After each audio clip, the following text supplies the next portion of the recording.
حسن voice کے دیکھنے اور سننے والوں السلام علیکم دوستو، آپ نے حضرت خالد بن ولید کا نام سنا ہوگا۔ قریش کے ایک معزز افراد اور بنو مخزوم قبیلے کے چشم و چراغ تھے۔ رسول اللہ صلی اللہ علیہ وسلم نے آپ کو سیف اللہ یعنی اللہ کی تلوار کا خطاب عطا فرمایا تھا۔ جب حضور صلی اللہ علیہ وسلم نے اہل قریش کو بتوں کی پوجا سے منع کیا تو سب آپ کے خلاف ہو گئی۔ اس وقت آپ کی عمر 17 برس تھی۔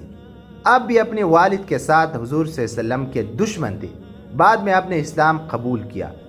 حضرت خالد بن ولید نے تلوار کے سائے میں پرورش پائی، اس لیے وہ بہت نڈر تھے، کشتی، گھڑ سواری اور نیزہ بازی کے ماہر بھی۔ ایک دفعہ بچپن میں حضرت عمر رضی اللہ تعالیٰ عنہ کو پچاڑ کر ان کی پنڈلی کی ہڈی توڑ لی تھی۔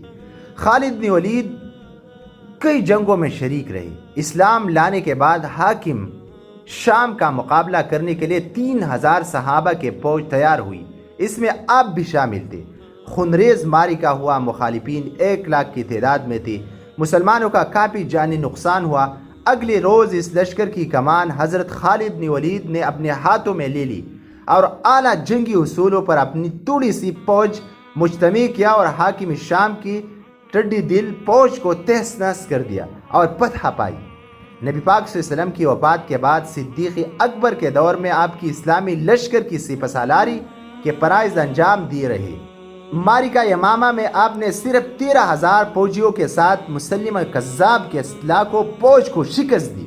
حضرت خالد بن ولید نے جب بستری حالت پر تھے تو آپ نے قریب بیٹھے ہوئے لوگوں سے کہا، میں نے ان گنت جنگوں میں حصہ لیا، یعنی بے شمار۔ کئی بار اپنے آپ کو ایسے خطروں میں ڈالا کہ جان بچانا مشکل نظر آتا تھا، لیکن شہادت کی تمنا پوری نہ ہوئی۔ میرے جسم پر کوئی ایسی جگہ نہیں کہ جہاں تلوار، تیر یا نیزے کے زخم کا نشان نہ ہو، لیکن افسوس موت نے مجھے بستر پر آ دبوچا۔ میدان کارزار میں شہادت نصیب نہ ہوئی۔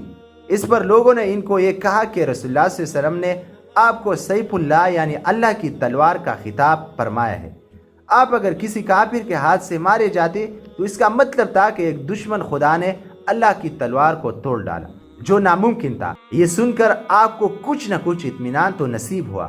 آپ نے جنگ احد سے حضرت عمر رضی اللہ تعالیٰ عنہ کے دور تک جتنی جنگیں لڑی، ان کے تعداد 41 ہے، اور ان جنگوں میں آپ نے ایک جنگ بھی نہیں ہاری۔